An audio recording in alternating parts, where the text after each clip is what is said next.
안녕하십니까. 반갑습니다. 네, 2023년 새해 첫 강의입니다.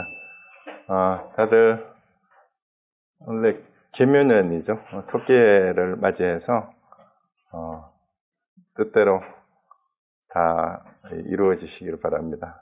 오늘 수신결 같이 공부를 하기로 했는데요. 지난번에 달마 헬맹론 했듯이, 제가 매일 원문을 번역한 것을 올려서 파워포인트로 보내드리고요. 그리고 미리 프린트해서 보실 분들은 우리 회장님한테나 저한테 이메일 주소를 주시면, 못 받으신 분들은, 메일 리스트에 없는 분들은 제가 보내드리도록 하겠습니다, 미리. 자, 그리고, 오늘도 제가 준비한 파워포인트를 보면서 말씀을 드리도록 하겠습니다. 어떻게 한국은 새해의 분위기가 좀 어떻습니까? 서부사님 어서 오세요. 여기는 오늘 어제 밤부터 계속 비가 오고 있어요. 하루 종일 비가 오는데, 비 오는 토요일 오후라서 막걸리에 파전 붙여놓고 한잔 했으면 딱 좋은 그런 날씨입니다. 네. 우리는 보조국사의 수신결을 같이 보도록 하겠습니다. 막걸리는 끝나고 한잔 하죠. 자, 오늘 수신결 본문을 하기 전에 우리 대부분이 보조국사 진울 스님 하면 이름은 많이 들어보셔서 다 아실 줄로 알고 있습니다. 그런데 구체적으로 불교에 관심이 있는 분들이 아니면 보조 진울 스님이 우리 한국 불교사에 또 현대 한국 불교에 어떠한 영향을 미치고 있는가에 대해서는 그렇게 잘 알지 못하는 분들이 많은 것 같아요. 그래서 보조국사의 주 저서이고 가장 많이 알려진 저서가 수신결인데, 이 수신결을 지었던 보조 스님의 생애와 또 보조 스님이 살던 당시에 고려 시대가 어떤 상황이었는지를 잠깐 말씀을 드리고 본문을 보도록 하겠습니다. 보조 스님이 사셨던 때는 고려 중기에서 후기 쪽으로 넘어가는 중후반경인데요. 고려 18대 의종 12년이라고 해요. 1158년에 태어나셨고, 국사감 학정은 정구품이니까 요즘으로 치면 구급공무원 정도밖에 안 되는 아주 하급 공무원, 하급 관리였죠. 아버지 사이에서 태어났는데, 어릴 때부터 굉장히 병약하고 병이 많아가지고, 이 부모님이, 특히 어머님이 절에 가서 기도를 많이 했대요. 부모님들이 기도를 하면서, 우리 애가, 병에서 회복이 되고 제대로 자라면 출가를 시키겠다고 했다고 그러는데, 8살에 동진 출가를 했어요. 그래서 비실비실하던 애가, 기도 덕분인지 어쨌든 부처님의 가피 때문에 건강하게 회복이 됐는데, 8살 때에 동진 출가를 한 셈이죠. 사굴산파의 종리 스님을 은사로 해서 출가는 했는데, 실제로 출가는 종리 스님한테 했지만 자기가 공부를 한 스승은 특별히 따로 없어서 여러 종파를 불문하고 배울 만한 분이 있으면은 찾아다니고, 또 스승이 없을 때 혼자 주로 수행을 하고 또 경전을 찾아서 공부를 했다고 합니다. 그래서 일정한 스승 없이 오직 진리만을 따랐다라고 비문에 그런 식으로 기록이 되어 있는데요. 스스로 붙인 호가 모구자예요. 이게 전에도 몇 번 제가 말씀드렸는데, 우리 절의 선방에 가면은 벽에 있는 시부도에 첫 번째가 소를 찾아 떠나는 심우도라고도 하죠. 심우, 견적, 그 다음에 견우, 두구 다음에 모구가 5번째인데요. 소를 찾았다라는 것은 소가 진리나 깨달음, 불성, 참마음에 대한 비유고, 소를 찾았다라는 거는 이제 깨달았다는 얘기예요. 그 다음에 이제 길을 들이는 과정이 모구인데, 이게 이 모구자라고 스스로 이름을 붙인 데에서도 이제 보조국사의 사상 가운데 대표적인 게 도노점수 사상이잖아요. 그 내용이 이 스스로 붙인 호에 그대로 드러나는 것 같아요. 그리고 이제 보조국사라는 이름은 나중에 입적하시고 난 다음에 정부에서 임금이 시호로서 내린 불일 보조국사는 나중에, 그 생전에는 국사가 아니었어요. 그래서 나중에 붙인 이름이고, 그 진울 스님으로 이렇게 알려져 있던 분이고, 나중에 이제 타포도 감로로 이렇게 내려졌다고 되어 있는데, 이 보조 스님이 목우라고 이름을 붙인 것하고 또 관계해서 비문에 보면은 제자들이 비문에 기록했는 그 보조 진울 스님의 그 평상시에 삶의 자세를 표현한 글자가 4글자가 우행호시로 이렇게 표현을 하는 그런 구절이 있어요. 우행호시.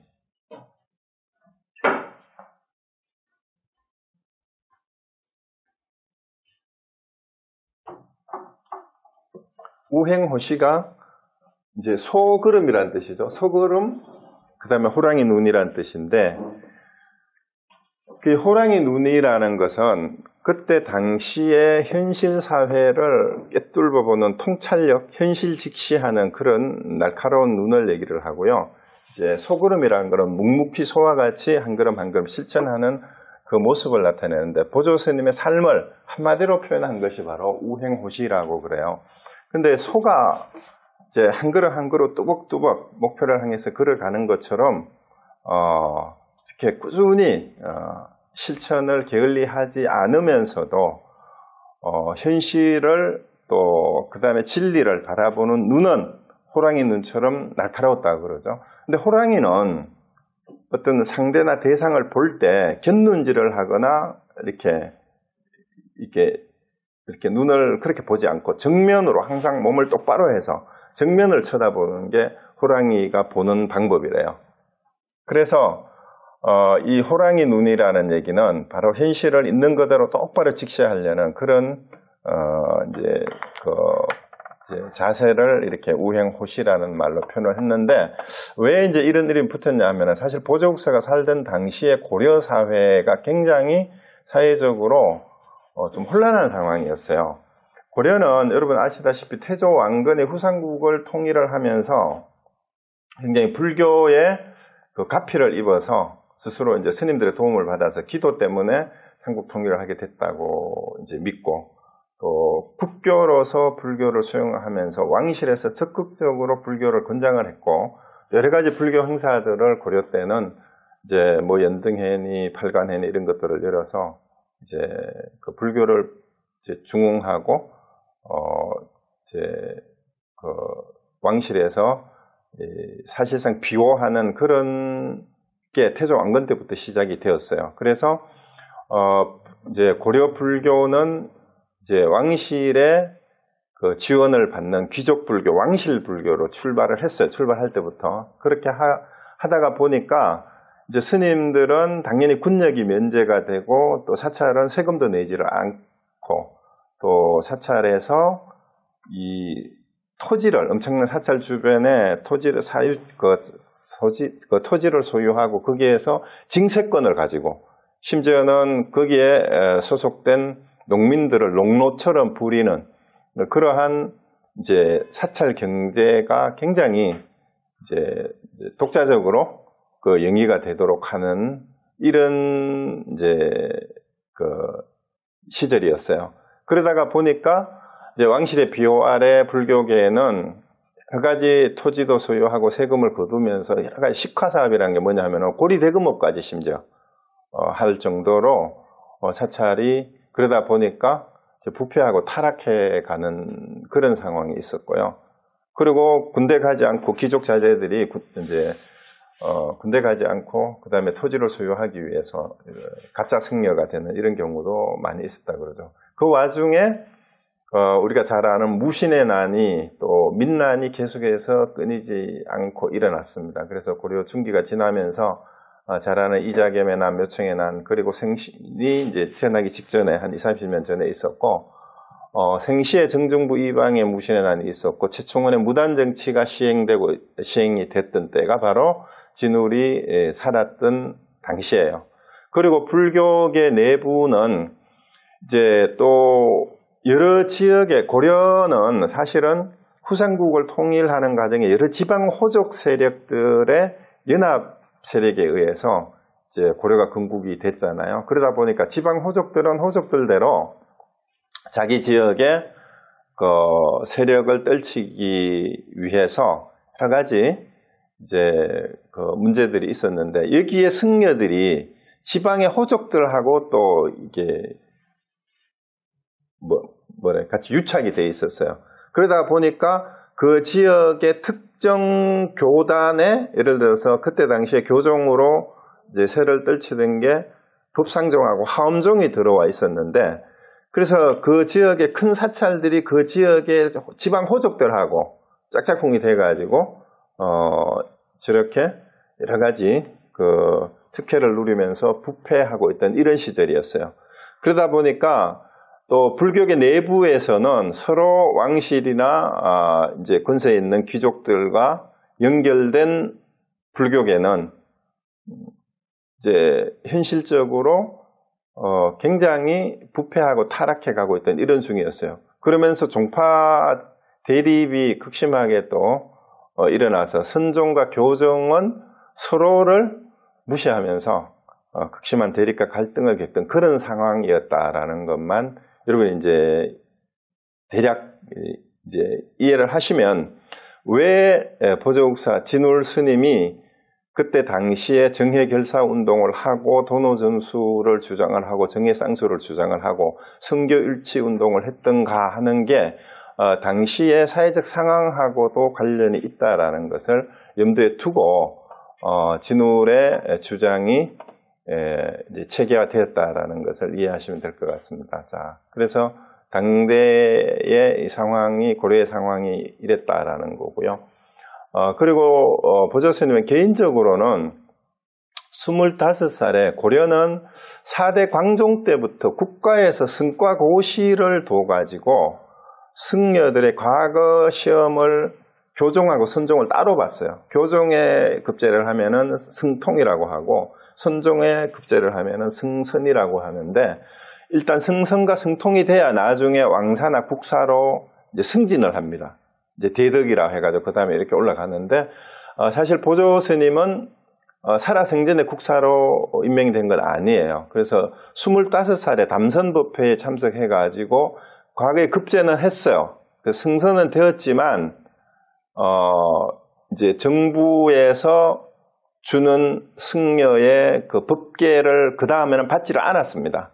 받지를 않고 그때 당시에 타락해 가던 불교를 바로잡고자 하는 결사운동을 하기로 약속을 하고, 이제 자기 뜻대로 이 결사운동이 되지를 않으니까 여러 군데를 전전하면서 계속해서 수행을 하고 공부를 해오던 중에 3번의 큰 깨달음을 얻은 다음에 이제 41세가 넘어서 지금의 순천 송광사죠. 그쪽에 주석을 하면서 이제 제자들을 가르치고 대중 교화를 하다가 나중에 입적을 하셨습니다. 그래서 처음 25세의 성과에 이제 급제를 했지만 더 이상의 법계를 받지 않고 이제 지금의 담양 청원사에서 육조단경을 보다가 첫 깨달음을 얻었다고 합니다. 이게 25살 때예요. 성과고시에 합격했던 그 해에.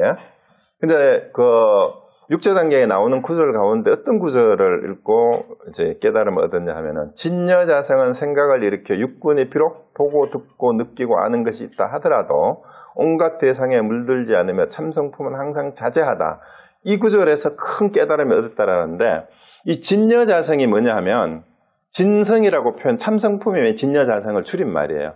그러니까 내 마음, 본성, 불성, 이거는 육근이 보고 듣고 느끼고 아는 것이라는 말은 우리의 안, 입이, 설신이잖아요. 그죠? 우리의 감각기관이 생각을 일으켜가지고 보고 듣고 느끼고 아는 이런 작용을 하지만 우리의 진여자성 그 자체는 어디에도 물들지 않고 이 진여자성 자체는 항상 스스로 자유자재한 채로 어디에도 물들지 않고 있다라는 이 구절에서 우리의 진여자성이라는 것이 본래 마음이라는 것이 우리 육근이 일으키는 오감에 작용하고 관계없이 본래 성품은 항상 있는 그대로 물듦이 없이 그대로 있다라는 이 구절을 읽다가 큰 깨달음을 처음 깨달음을 얻었다고 합니다. 그래서 이 얘기가 뭔 얘기냐면은 우리의 본성은 대상하고 관계없이 원래 자유자재하다라는 것을 깨달았다라는 거예요. 육조단경에서. 그래서 여기에서 깨달음을 얻고 난 다음에 이게 25살 때예요. 그러다가 이제 여전히 이제 선종과 교종의 대립을 어떻게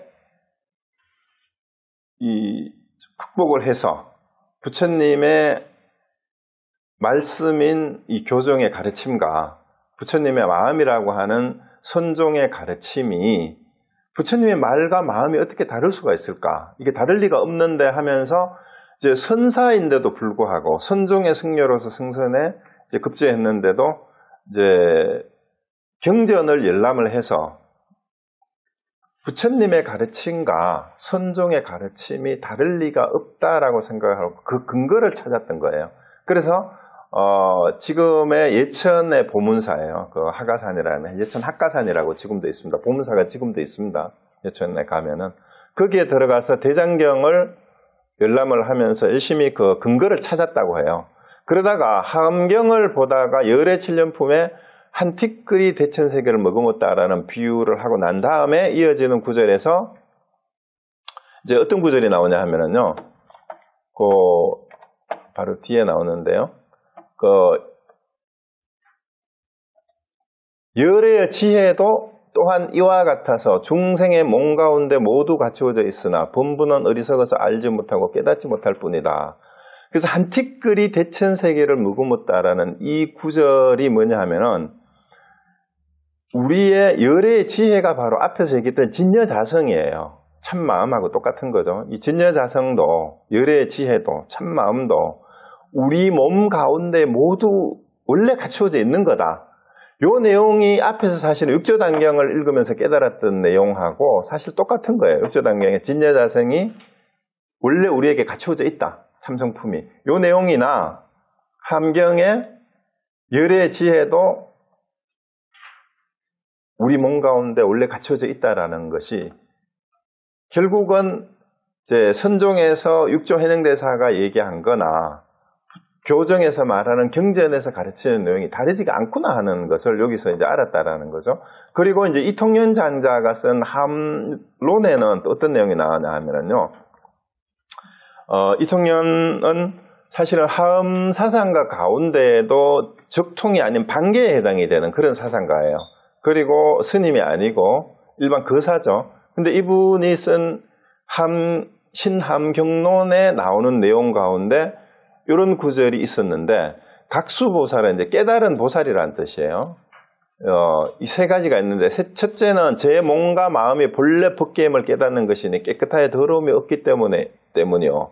그래서 우리의 몸과 마음이 본래 법계다라는 얘기, 우리의 마음이 원래 법신과 다를 바가 하나도 없다라는 얘기예요. 그러니까 원래 물듦이 없다라는 말하고 똑같은 거죠. 그 둘째는 제 몸과 마음에 분별하는 성품은 본래 능소가 없다는 말이에요. 능소는 여기서 주관과 객관을 말하는 거예요. 원래 주객의 나누어짐이 분리됨이 없다 이 말이에요. 몸과 마음은 원래 둘이 아니다 이 말이에요. 그리고 바로 부동제 부처임을 깨닫는 거다. 원래 어디에도 흔들림이 없는 그런 부처다라는 거죠. 그리고 셋째는 제 몸과 마음의 정사, 옳고 그름이죠. 옳고 그름을 잘 가리는 묘한 지혜를 깨닫는 것이니 그것은 문수사리의 신심의 첫 깨달음이다. 이 삼법을 각수로 한다. 이게 깨달음의 우두머리라고 한다 이 말이죠.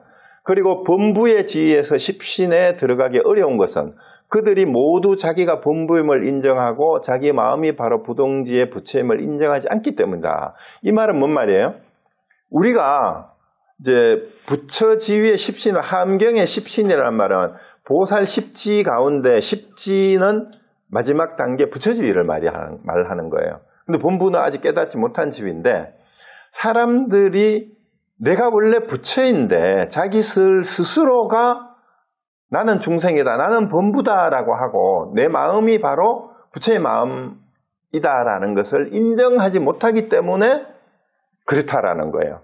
그래서 이 함경과 신함경론을 읽으면서 결국은 육조대사가 얘기한 도노의 가르침과 교종의 가르침이 다를 바가 없다 하는 것을 아시고 나서 이제 요 두 번째 깨달음에서 선과 교의 가르침이 둘이 아니다 하는 것을 깨달았다는 거예요.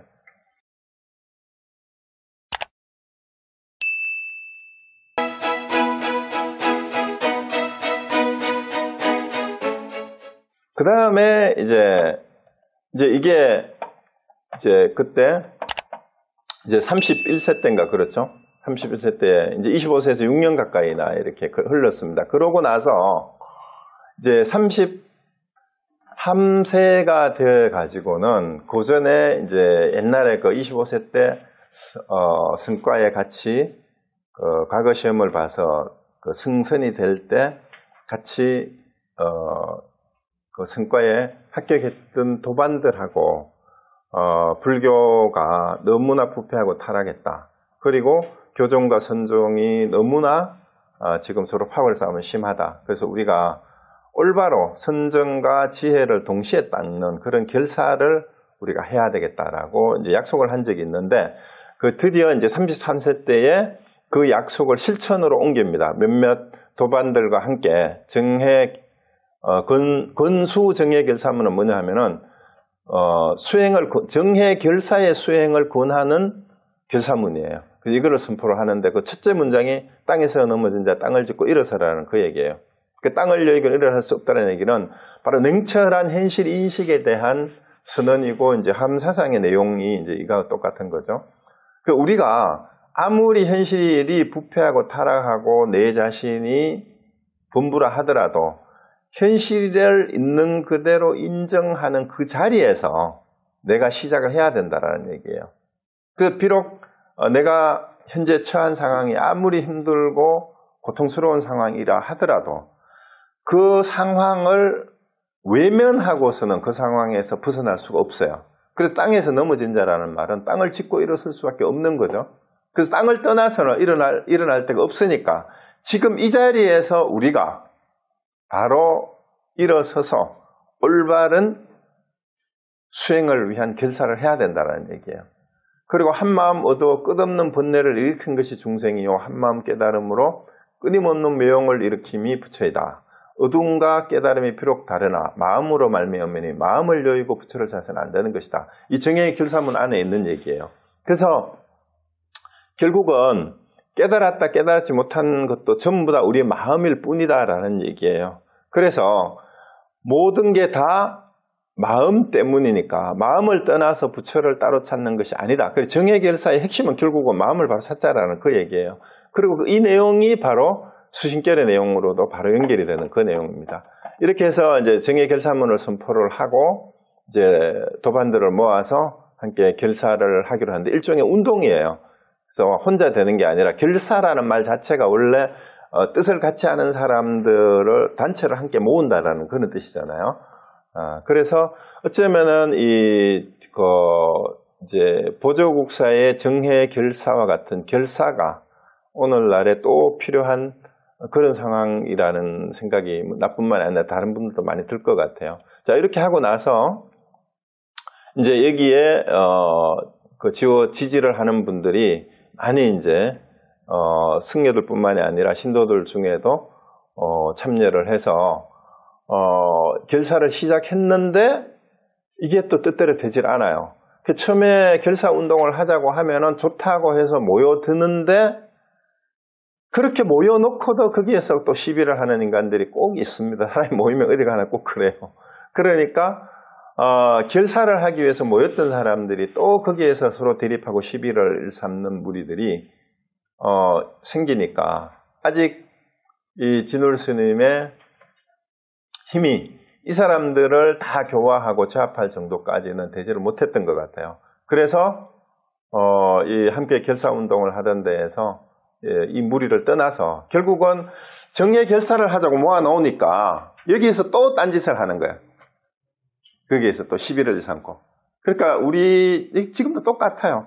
공부를 하자고 모여놓고는 온갖 시비를 하면서 사분오열을 하는 게 정치판이나 종교인이나 공부 모임도 똑같은 것 같아요. 솔직히 뭐 저도 부끄럽지만 우리 LA에서도 몇 번을 그랬잖아요. 사람들이 모여가지고 처음에는 같이 공부합시다. 부처님의 불법을 배우고 같이 포교를 합시다 해놓고는 거기에서 참 서로가 참 이해가 안 되는 이상한 구실을 대면서 시비를 해가지고 결국은 또 흩어지고 이렇게 해가지고 이합집산을 계속 하고 있지 않습니까? 그래서 결국은 이 준울 스님도 그런 무리를 떠나서 지리산으로 들어갑니다. 지리산 상무주암으로 들어가서 응거를 하던 중에 세 번째 큰 깨달음을 얻었다라고 얘기를 합니다. 그래서 지리산 상무주암에 응거하던 중에 뭘 봤느냐 하면은 대해선사예요. 대해스님이 대해복악선사라고 그러는데 대해스님이 바로 누구예요? 중국에서 간하선을 체계화했다라는 바로 스님이 대해스님이고 대해스님 의록 가운데 서장이라고 편집글이죠. 서장이 사집가에 우리 한국 강원에서는 필수 과목으로 들어가는 게 서장이잖아요. 대해스님이 제가의 제자들에게 화두를 어떻게 들고 답을 어떻게 하는가, 화두 문제를 내주고 답하고 그 다음에 거기에 점검을 해주고 하는 화두를 어떻게 참고하라는 이 편집글이 서장이에요. 간화선의 교과서라고 하죠. 그래서 간화선을 체계화하고 대중화했던 대해스님의 의록을 읽으면서 크게 이제 깨달았대요.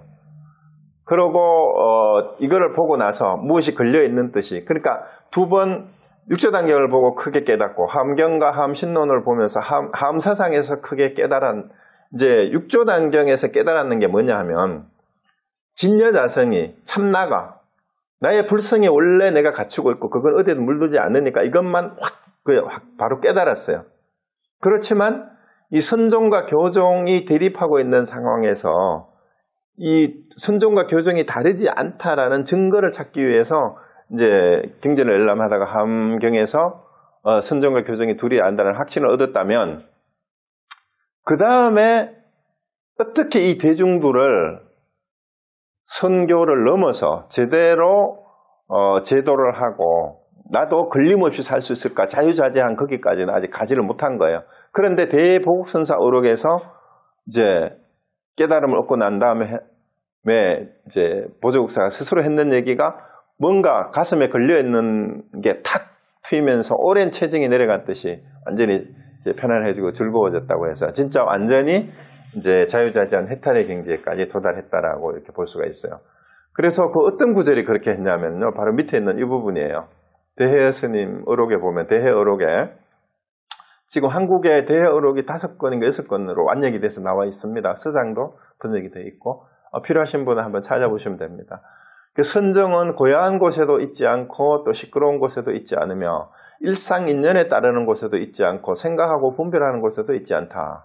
그러나 먼저 고야한 곳이나 시끄러운 곳이나 일상인연에 따르는 곳이나 생각하고 분별하는 것을 버리지 않고 참고해야 한다. 만일 갑자기 눈이 열리면 비로소 그것이 집안일임을 알 것이다 했는데요. 자, 여기서 한번 보세요. 우리가 선정수행을 한다 라고 얘기하면서 사람들이 자꾸 고요한 선방이나 산속에 뭐 수도원을 찾아요. 그런데 선은 참된 선정은 고요하거나 시끄러운 것하고 관계가 없다라는 거예요. 장소에 있는 게 아니다라는 거예요. 선정은 뭐예요? 내 마음이 고요한 것을 그걸 선정이라고 하는 것이지 고요한 곳과 시끄러운 곳의 외부의 바깥 장소에 따라서 선정이 있고 없고가 아니다라는 얘기예요. 시장 바닥에서도 선정이 될 수 있고 숲속에서도 아무리 고요한 곳에 있어도 내 마음이 안정이 되지 못하면 그 선정이 들 수가 없는 거예요. 그리고 일상인연에 따르는 곳에 있지도 않고 생각하고 분별하는 곳에 있지 않다. 그럼 뭐예요? 어디나 있다 이 말이에요. 그래 고요한 곳이나 시끄러운 곳이나 일상적인 떠오른 곳에서 생각하고 분별하는 곳을 버리지 않고, 그러면은 우리가 생각을 버려야 된다, 분별하는 걸 버려야 된다라고 얘기하는데 사실은 생각하고 분별하는 게 뭐예요? 생각하고 분별하는 그 바탕이 바로 진여자성이에요. 그래서 일상생활을 하는 그곳에 진여자성은 언제 어디에나 함께 하지 않는 곳이 없어요. 그래서 그걸 바로 알면 된다 이 말입니다. 그래서 갑자기 눈이 열린다는 말은 그거를 알면 이 말이야. 그게 이제 갑자기란 말이에요. 이게 도노죠. 그래서 이걸 알기만 하면 내가 어디에 있든지, 집안일이라는 말은 원래 우리가 늘 함께 하던 것인 줄 안다 이 말이에요. 그러니까 선정이, 깨달음이 따로 있는 것이 아니고 사찰에 있는 것도 아니고 선방에만 있는 것도 아니고 늘 함께하는 나의 일상 속에 늘 함께 있는 거다라는 것을 이제 확실히 알았다라는 거죠. 그래서 이 구절에서 완전히 이제 더 이상의 이제 의심 같은 건 다 사라졌다고 합니다. 이렇게 해서 3번에 걸쳐서 큰 깨달음을 얻었다라고 이렇게 나누어 있어요. 기록이 되어 있어요. 그러니까 결국은 보조 스님이 도노 점수를 주장한 것도 본인의 삶 자체가 공부를 해나가는 과정에 이런 과정을 거쳤다라는 얘기예요. 그래서 우리도 마찬가지 아닙니까? 여러분들도 불교에 처음 인연을 맺고 나서, 아니면 불교가 아니라도 사춘기 때 대부분의 사람들이, 사춘기라는 말이 뭐예요? 생각사자에 봄춘자잖아요. 스스로 사고하는 싹이 트는 게 사춘이라는 뜻이에요. 그죠? 사춘기라는 말은. 그러니까 내가 자의식이 생기기 시작할 때가 바로 사춘기예요. 나는 누구인가? 어떻게 살아야 되는가? 사랑이 뭔가? 이성이 눈뜨기 시작하는 것도 나에 대한, 그게 사춘기잖아요. 사춘기 때부터 은연중에 삶에 대해서, 진리에 대해서, 사랑에 대해서 막연한 이런 생각들이 생기는데, 그것이 나이가 들고 정말로 사는 게 뭔지, 삶이라는 게, 진리라는 게 뭔지를 이제 찾아가는 사람들에게는 여러 가지 종교나 철학이나 예술이나 이런 것들이 이제 그러한 자기 삶의 진리의 여정을 찾아가는 과정일 수가 있는데, 그때마다 사실은 개인에 따라서 어떤 계기들이 있을 때마다 큰 깨달음들이 와요. 삶에 대한 깨달음이 꼭 이 불교에서 말하는 깨달음이 아니더라도 진지하게 자기 자신을 돌아보면서 자기 삶을 성찰하면서 사는 사람들이라면 삶에 대한 자각이, 깨달음이 이제 일어나는데, 그것이 한 번에 나는 다 알았다 이렇게 되는 경우는 드뭅니다.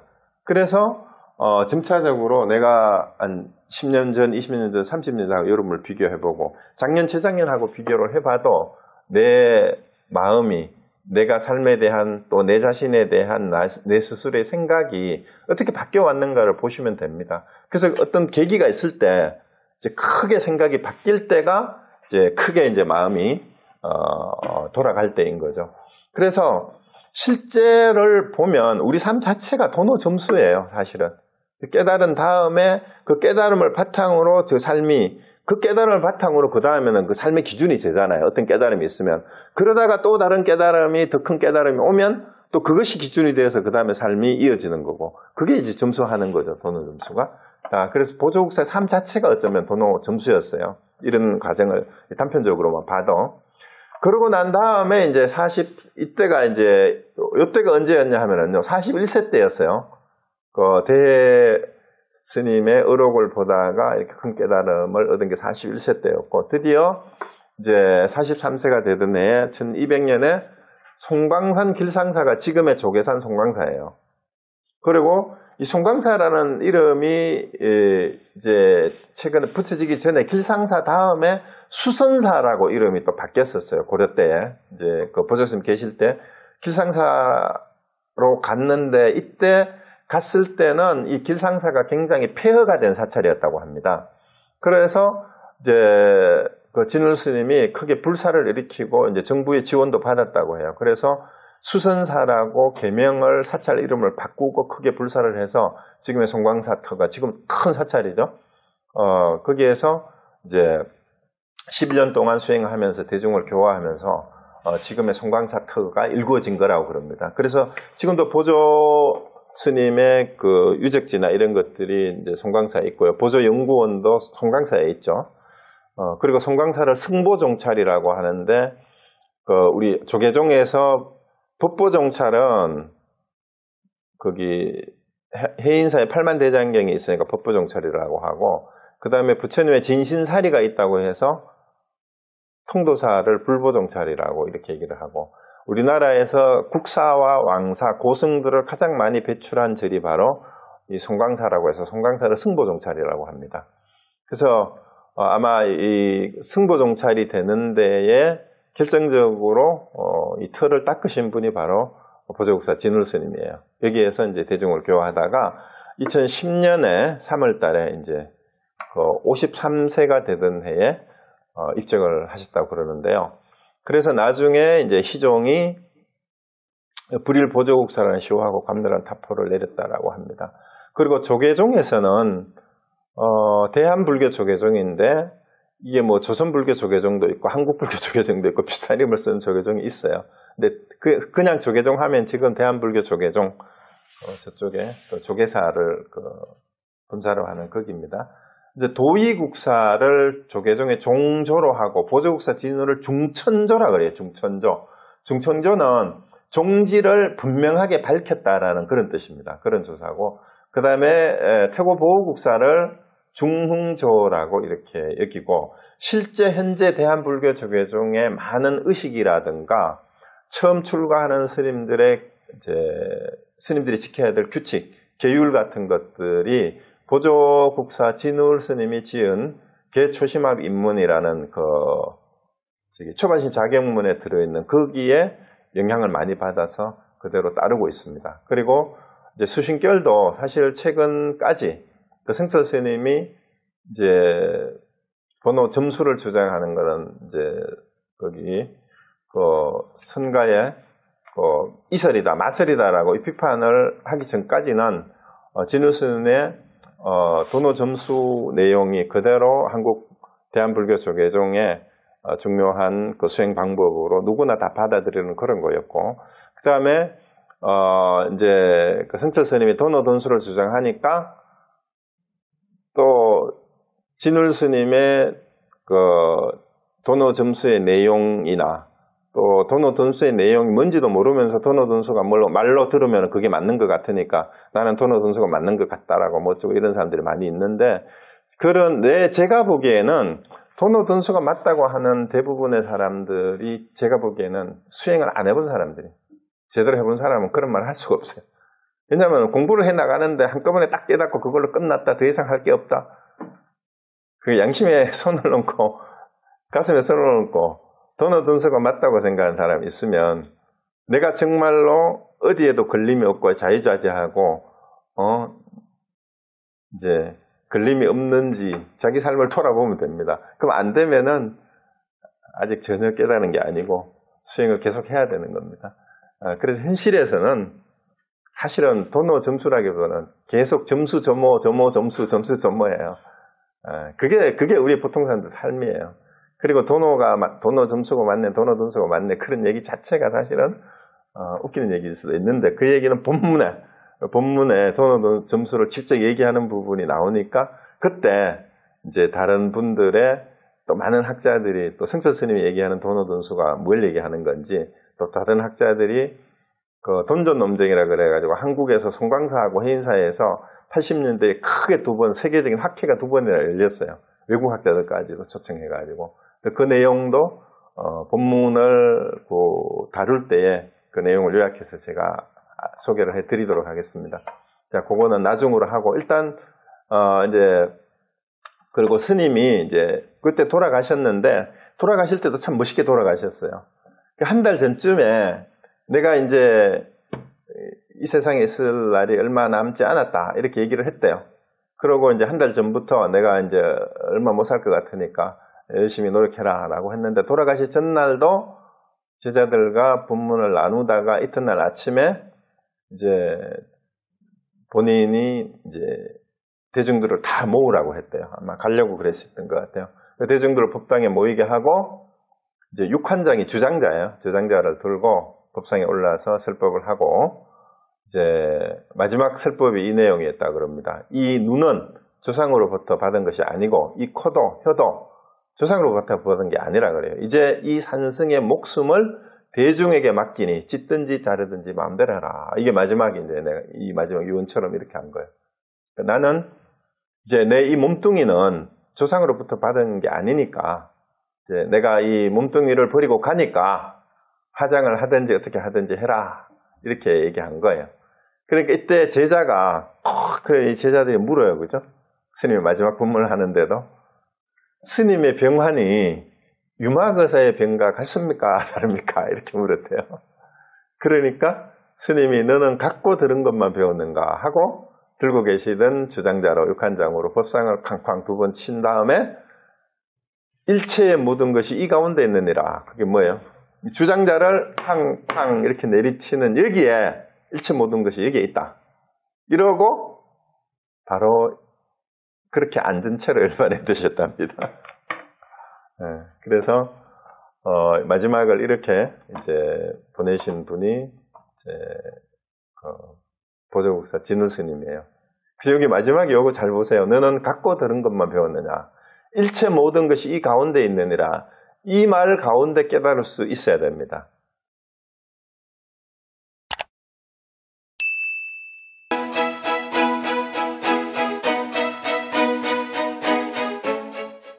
주장자를 두 번 내리친 가운데 여기에 일체 모든 것이 이 가운데 있다. 자, 여러분 이거 한번 상상해 보세요. 여러분 흔히 선사들이 최근에도 이런 흉내를 많이 내잖아요. 전에도 그런 말씀 안 드렸는데 왜 선사들은 법상에 올라가지고 주장자를 팡팡 치고 이렇게 내보이면서 알겠느냐 하고 이렇게 묻는데 뭘 알았는지 또 뭘 알겠냐고 묻는지 모든 것이 여기 보조스님은 모든 것이 이 가운데 있다 했는데 뭐가? 여기서 핵심이 뭐예요? 일체 모든 것은 삼라만상이에요. 일체 법이에요. 이 가운데인데 이가 중요해요. 이 가운데가 뭐가 이 가운데일까요? 이 가운데? 주장자 가운데일까요? 아니면 캉캉 하는 데일까요? 어딜까요? 자, 여러분이 제가 이거는 주장자가 아니고 매직펜이에요. 매직펜 보입니까? 화면으로? 보여요? 탁자를 치면 캉캉 소리가 납니까? 소리 들립니까? 이거 보여요? 그 보는 자리 이렇게 때렸을 때 그 들리는 자리 누가 보고 누가 듣는 거예요? 그 보고 듣는 그것을 그 자리를 진여자성의 자리라고 해요. 진여자성, 불성, 참마음. 거기, 이 가운데는 바로 거기에요. 그것만 알면 진우 스님이 깨달았다고 하는 육조 해능대사가 말했던 진여자성은 어디에도 물들지 않아서 항상 자유자재하다. 이 소리를 듣고 제가 손으로 이렇게 하는 이걸 보는 게 어디에 있어요? 여러분한테 있잖아요. 여러분한테. 여러분 가운데. 그래서 이 가운데라는 거는 그거예요. 그리고 함경에서 말하는 것도 마찬가지였죠. 함경도 뭐예요? 부처님의 지혜가 모두 내한테 다 갖춰져 있다. 부처님 지혜가 따로 있는 게 아니고 바로 그것을 보고 듣고 하는 그거예요. 그걸 알아채는 것. 그 다음에 마지막에 대해오록에서도 얘기한 것도 똑같습니다. 마지막에 대해오록에서도 얘기한 게 뭐예요? 선정이 고요하든 시끄럽든 그러니까 이 주장자를 보는데 주장자 소리가 나든 그것을 보고 듣고 하는 그것은 그거를 바로 알아차리면 만일 갑자기 눈이 열린다라는 말이 그게 들리면 그걸 알아차리면 이 말이에요. 그러면은 이 세상의 모든 일들이 전부 다 그 가운데 있다라는 거예요. 그건 다 그 가운데. 그게 갑자기 눈이 열리면 그것이 집안일임을 알 것이다라고 이렇게 바로 깨달을 수 있으면 됩니다. 여러분, 진울 스님이 육조 단경을 보고 하은경을 보고 그 다음에 대해어록을 보고 이거는 이제 그때그때 보고 했는데 여러분들은 여기에 오늘 줌에 접속하신 여러분 가운데 한 분이라도 제가 이렇게 얘기하는 이 얘기를 듣고 진울 스님처럼 그럼 깨달음이 지금 바로 올 수도 있어요. 지금 이 자리에서 바로. 그 기회가 항상 있어요. 왜? 언제 어디에나 늘 있으니까. 그럼 그것만 활짝 깨달아 알면 바로 이 가운데 모든 것이 있다라는 얘기입니다. 자, 이렇게 해서 이제 보조 스님의 생애는 이제 이렇게 이제 끝이 났고, 보조 스님이 저서는 뭐 여러 가지 이거 말고도 몇 개 됐는데, 건수 정해 결사문은 이 수신결의 내용하고 좀 비슷합니다. 같이 한번 봐도 좋고, 원전성불 간화 결의론이라는 거는 이제 간화선을 어떻게 할 건가 하는 그 내용이고, 진심직설도 아주 유명하죠. 그 있고, 여기 개초심학 입문이라는 게 바로 초발심 자격문이라고 들어보셨죠? 초발심 자격문. 여기 세 개가 같이 합분이 돼 있어요. 바로 보조국사의 개초심학 입문하고 원효대사의 발심수행장하고 그 다음에 또 어른 스님인가? 그 스님의 자격문하고 이렇게 합쳐서 이제 스님들이 처음 출가를 하면 행자 시절에 공부하고 외워야 되는 게 초발심 자격문인데요. 요 개초심함 입문의 초보자들이 첫 출가해서 배우는 사람들이 어떻게 마음을 쓰고 일상생활을 어떻게 해야 되는가 하는 게 여기 다 있는데요. 이제 바로 요 내용이 지금 한국 불교에 처음 출가하는 사람들에게 생활 규범이 되고 있는 그런 내용이에요. 그 다음에 법집 별행록 절요 병입사기라는 것은 이제 이걸 그 선방에서 절요라고 줄여서 얘기를 하는데 하택 시내에 그 법직 별행록을 줄인 거예요. 요약을 해서 병입이라는 말은 이제 사기라는 개인적으로 그 주석을 써넣었다라는 그런 뜻이죠. 그 다음에 하음경, 조련, 하음경 요약한 내용이고 수신결 이제 우리가 같이 공부할 거고요. 그 외에도 육조대에서 법보다 경발을 하고 이게 몇 가지 연불단 이런 것도 있고 그런 게 있는데 지금 이거는 거의 다 전해지는 내용입니다. 다 되게 출판이 돼 있고 대부분 구해볼 수가 있어요. 번역도 다 돼 있고. 그 다음에 이제 보조 스님의 사상을 한마디로 얘기하면은 성교 이론론, 그 중에서도 회교 귀선적이라고 했는데 이제 교정을 다 회통을 해서 선으로 돌아온다. 그 선을 바탕으로 교정을 다 포용을 한 그런 성교 이론론이라고 해요. 그 이전에 이제 의천 스님이죠. 대각국사 의천 스님은 원래 고려의 왕자였죠. 근데 이분도 성교 이론론을 주장했는데 그분은 교정의 입장에서 선을 이렇게 포용을 하려고 했던 거였는데 이제 진우 스님은 선의 입장에서 모든 교를 다 포용을 하려고 했던 그런 분이고요.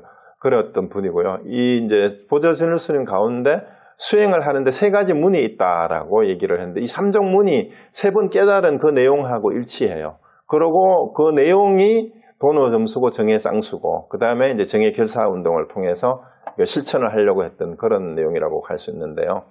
그래서 이 삼종 문이라고 하는 게 성적 등지문, 원돈 신음은 경절문은 바로 간하선을 통해서 들어가는 문을 경절문이라 지름길로 끊어 들어간다라는 그런 뜻이에요. 이 내용을 잠깐 보겠습니다.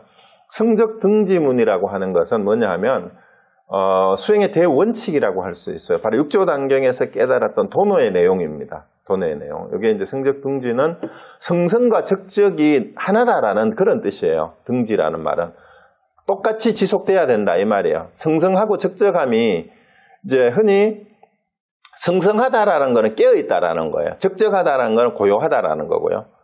그런데 성성을 흔히 이제 깨어있음을 지혜로, 적적을 선정으로 이렇게 이제 연결을 하는데 이 두 개가 따로따로 놀면 안 된다는 거예요. 동시에 돼야 된다 이 말이에요. 항상 깨어있으면서도 마음은 고요하게 흔들림이 없어야 된다라는 게 성성적적이 동시에 돼야 된다는 얘기고 이게 이제 반대말이 혼침과 도거예요. 혼침은 무기력해지고 침울하고 이게 이제 머리가 막 맑지 못한 그게 이제 혼침이죠. 가라앉아 있는 거. 도거는 들뜬 마음이고 산란한 마음 그런 거예요. 그런데 이 혼침과 도고를 이제 극복해서 마음이 성성적적이 되도록 해야 된다 하는데, 이제 6조 단계 앞에서 나왔던 말이죠. 견문각지 하면서도 앞에 이제 번역을 이제 보고 듣고 깨닫고 알고 하면서도 어디에도 오염되지 않고 항상 자유자재한 진여자성. 이게 바로 도노죠. 그래서 성적등지라는 말은 성성이 곧 적적이고 적적 그대로가 성성한 것.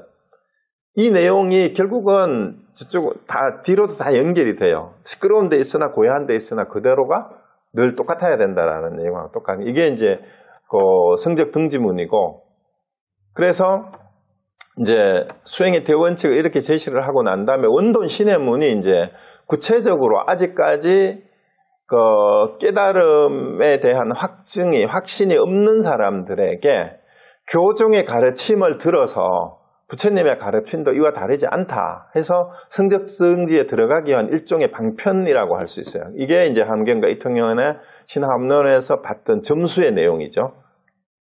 그리고 이 점수의 내용을 가지고 성교 이론에 대한 확신을 한 거예요. 그러니까 점수가 단순히 점수가 아니라 이제 교정의 가르침을 통해서도 완전한 깨달음으로 들어갈 수 있다. 교정의 가르침도 다르지 않다라는 얘기예요. 그래서 원돈 신의 왜가 믿고 이해해야 된다 이 말이죠. 그러니까 도노를 이 말이에요. 도노할 수 있다라는 것을 믿고 이해를 먼저 해야 된다. 내가 지금 깨닫지 못했더라도 이 말이에요.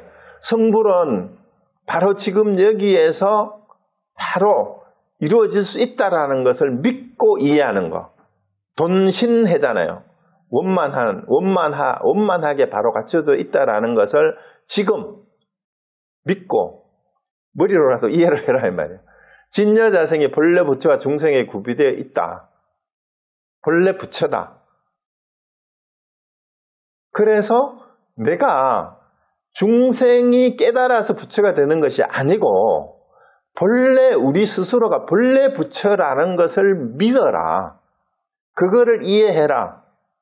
그게 함경에도 있다 이 말이에요. 그 얘기예요. 그러니까 진심직설에 이 내용이 잘 나와요. 진심직설이 이제 참마음 바른 믿음이라는 뜻이잖아요. 복 바른 믿음이라는 뜻이잖아요. 보조국사의 다른 자세. 그러니까 함경에는 믿음이 모든 공덕의 어머니다라고 이렇게 나와 있고, 그 다음에 선종의 믿음은 내가 곧 부처임을, 본래 부처임을 믿는 거죠. 그걸 믿지 못하면 아까 얘기한 것처럼 내가 스스로 범부다, 중생이다라고 하면 절대 깨달을 수가 없어요. 내가 깨달을 수 있는 것은 내가 부처이기 때문에 깨달을 수 있어요. 내가 본래 부처인데 부처인 줄 모를 뿐인 거예요. 깨달았다는 것은. 그러니까 중생이 깨쳐서 부처가 되는 게 아니다라는 이 말을 잘 이해를 하셔야 됩니다.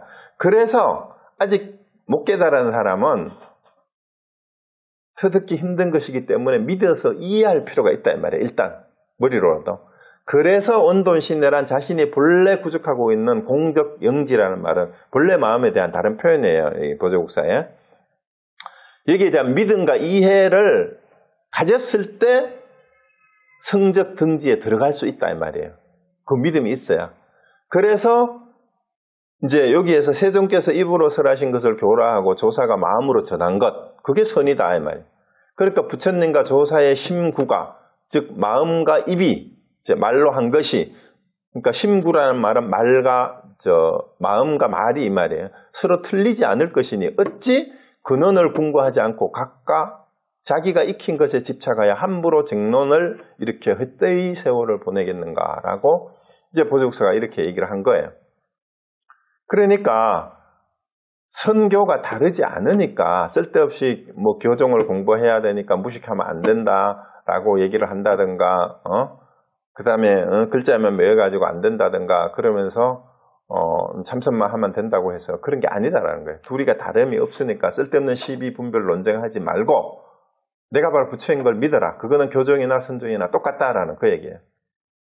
자, 그래서 이걸 이제 방편으로 일단 믿고 가야, 그걸 믿고 가야 경전을 보든 참선을 하든 아하 하고 깨닫게 된다는 얘기예요. 근데 그걸 안 믿으면 목표나 방향이 없는 거하고 똑같은 거죠. 자, 그 다음에 경절문은 이제 그런 과정을 다 거친 다음에 내 마음에 정말로 이제 더 이상의 이제 의심이나 혼란스러움이 미혹함이 없게 완전히 깨끗하게 정리를 하려면은 그리고 처음부터 뛰어난 상근기의 사람들은 바로 지름길로 끊어 들어가는 그런 수행을 해야 되는데 그게 간하선 수행이다라는 거예요. 그게 하두 공부예요. 하두 공부. 그래서 간하경절문이라고 해요. 간하선 수행을 하는데 성적 등지를 유지하기 위해 실제 수행 방편으로 이거는 이제 대해어록에서 영향을 받은 거죠. 그래서 지름길로 끊어 들어가는 문인데 말을 떠나 깨달아 들어감으로써 지혜를 아주 버리는 최고 경지의 사람들을 위하여 간하경절의 방편을 제시했다. 그래서 아직도 성적 등지나 원돈 신해나 이런 거를 얘기하고 있으면 뭐예요? 심지어는 돈호돈수나 돈호점수를 얘기하고 있어도 아직 제대로 돈점을 얘기하는 것 자체가 이게 뭐예요? 사실 알고 보면 이론이야. 돈호돈수다 돈호점수다 얘기하는 거 아직 덜 떨어진 얘기다 이거지. 그런 얘기 그만두고 어묵동정을 여의고 한마디 일러봐라. 여기에 바로 들어갈 수 있어야 돼요. 어묵동정을 떠나서 말을 해도 안 되고 침묵해도 안 되고 움직여도 안 되고 가만히 있어도 안 되고 그걸 떠나서 한마디 일러봐라. 이런 말을 할 수 있어야 된다는 거죠. 이거는 이미 말을 떠난 경지인데 그런데 웃기죠. 말을 떠났는데 간하가 뭐예요? 말을 본다라는 뜻이다. 말을 본다. 이게 참 역설이면 역설이에요. 간하가 볼간자고 밑에 하자는 하두라는 뜻인데 하가 말 하자잖아요. 그죠? 말을 지켜보는 선인데 말을 어떻게 지켜봐야 돼요? 말을 떠나는 게 아니라 말이 나오는 자리가 어딘지를 알아보면 돼요. 그러면 아까 모든 것이 여기에 있다. 자, 여기 또 공통점이에요. 아까 진울 스님이 마지막에 돌아가시면서 주장자를 쾅쾅 두 번 치면서 모든 것이 이 가운데 있다. 그때 제가 설명을 드렸죠. 이 가운데 있다. 무슨 가운데 있다 했어요? 여러분이 주장자를 드는 걸 보든 쾅쾅 소리를 듣든 보고 듣는 그 자리, 그 가운데 있어요. 그러면은 간하가 뭐예요? 말을 보면 여러분이 어묵동정을 떠나서 한마디 일러보라 했잖아요. 그러면 그거는 말이에요? 말 아니에요? 말하는 거, 침묵하는 거, 움직이는 거, 움직이지 않는 거를 떠나서 한마디 해봐라 하는 것도 말이잖아. 그 말이 나오는 자리가 어디예요? 그 말이 나오는 자리가. 그 말을 지켜보는 게 간하예요. 그게 바로 이 가운데 있다 했던 그 자리를 딱 지켜보면 그 자리는 어묵동정하고 관계가 없는 자리란 말이에요. 관계는 없지만 어묵동정이 다 어디서 나와요? 거기서 나와요.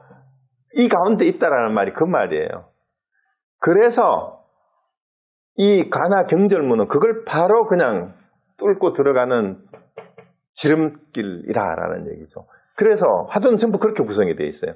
위에서 들은 바 본문은 모두 말에 의하고 깨달아 들어가는 일을 위해. 위에서 들은 게 뭐예요? 성적 등지문이든지 원돈 신해문이든지 전부 다 말에 의해서 하는 거예요. 말에 의해서. 그 방편상으로 하는 거라는 얘기죠. 법에는 수용과 불용의 두 가지 이치가 있고 사람에게는 도노와 점수의 두 가지 문이 있다. 그런데 말에 의해서 이해하고 몸을 굴리는 길을 알지 못하면 아무리 하루 종일 관찰해도 갈수록 지혜의 속박을 받아 쉴 데가 없다. 그러니까 그런 식으로 해가지고는 계속해서 아르말이나 이해한 것이 거꾸로 뭐가 돼요? 내가 알았다, 이해했다라고 자기는 깨달았다고 하는 것이 깨달음이 아니라 계속해서 아름아르이고 분별심일 뿐이고 그것이 거꾸로 속박이 돼가지고 헤어나지 못하고 깨닫지를 못하게 돼요. 그래서 공부를 많이 한 사람들, 지식인들, 또 이게 제대로 잘못해가지고 어디서 주워 들은 거 가지고 이게 마치 뭐 도인이나 깨달은 사람들이 하는 것을 이게 뭔지 무슨 뜻인지도 모르고 뭐 이렇게 주장자를 때리고 뭐 집어 던지고 한다니까 뭐 그렇게 흉내만 내면 되는 줄 알고 그 흉내를 내면 된다라는 것도 아르말이에요. 뭐 주먹을 지르고 뭐 내지르고 막 하고 하는 게 그게 다 때에 맞는 거예요. 그게 뭐 화를 하고 방을 휘두른다고 무조건 그렇게 흉내를 낸다고 그건 원숭이 흉내 내는 거하고 똑같아요. 그런다고 되는 게 아니에요. 그거는 주장자로 때릴 때가 있고 화를 해야 될 때 그 이치가 분명히 있어요. 그걸 알고 하면은 모든 게 자유자재로 굴리는 게 되지만 그렇지 못하면은 그 전부가 속박이 될 뿐입니다. 심지어 경전을 외우고 참선을 해도 그것이 속박이 될 수가 있어요.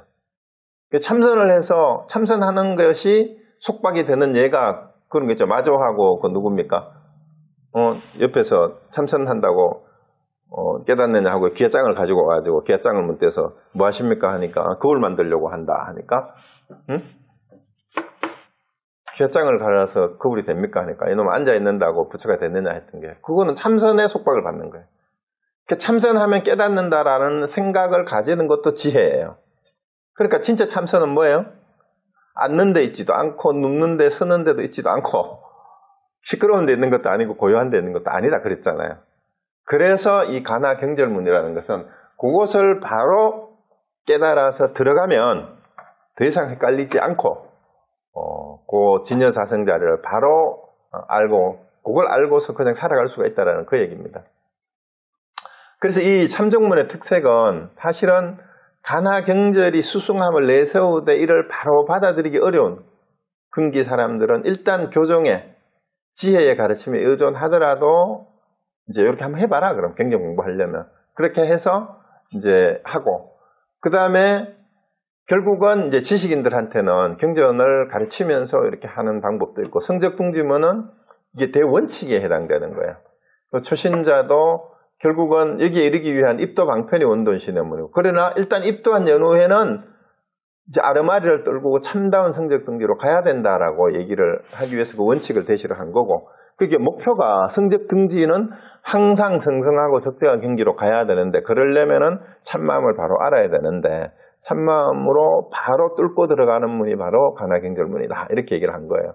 근데 이 진울의 이런 성교일치에 관한 원효대사가 한국 불교의 특징을 원효의 그 불교의 특징 흔히 뭐 원흉무의 사상이라는 통불교 이런 얘기를 많이 하는데 사실은 보족수한테도 그런 게 보여요. 성교 일원론적인 이제 통불교적인 그런 게 보이고요. 그 이후에 이제 그 제자 진각국사 해심이나 이런 분들이 조계 16국사를 비출을 하고 여기 이제 16국사가 나왔다고 해서 이제 아까 말씀드렸던 조계종의 그 송강자에서 그 16국사가 나왔기 때문에 승부정철이라고 얘기를 하는 거죠. 그리고 이게 사실은 이 준을 스님의 수신결에서 또 여기 삼정문에서 제시된 이 내용이 한국 대한불교 조효종의 이 선사상의 주류를 이룬다라고 할 수가 있고 또 하나 재밌는 게 원효하고 이 진울 스님의 공통점이 뭐예요? 두 분이 다 순수 국내파예요. 유학을 가지 않았어. 유학을 가지 않고 스스로 깨달은 분들이에요. 그렇죠? 그 원효대사는 의상대사하고 같이 당나라 유학을 가다가 여러분에게 잘 알려진 것처럼 그 해골바 같이 담긴 썩은 물을 마시고 아침에 그걸 깨닫고 나서 일체법이 전부 다 내 마음에서 점점 마음에서 일어난다라는 걸 깨닫고 나서 이제 다시 돌아왔잖아요. 그러고 나서 정말 전무후무한 우리 한국 사상계의 아마 최고 사상가가 제가 생각해 원효인 것 같아요. 그리고 아마 고려시대 때 이 보조국사가 또 그런 분이 아닌가 싶어요. 그래서 이분도 특별한 스승 없이 끊임없이 공부하고 수행하는 과정을 통해서 자기 스스로 이러한 그 수행의 원칙을 이제 체계를 세워서 조계종의 근간을 이룬 분이 바로 보조국사예요. 그래서 이 중천조라고 하는 말이 그냥 붙인 이름이 아니에요. 조계종의 종지를 제대로 밝히신 분이다라고 이제 중천조라고 얘기를 하는 거죠. 그래서 이 보조국사 진울 스님의 수신결을 공부한다라는 것은 사실은 한국 불교 주류의 사상을 제대로 우리가 알아보는 그런 기회가 될 수도 있다라는 얘기입니다.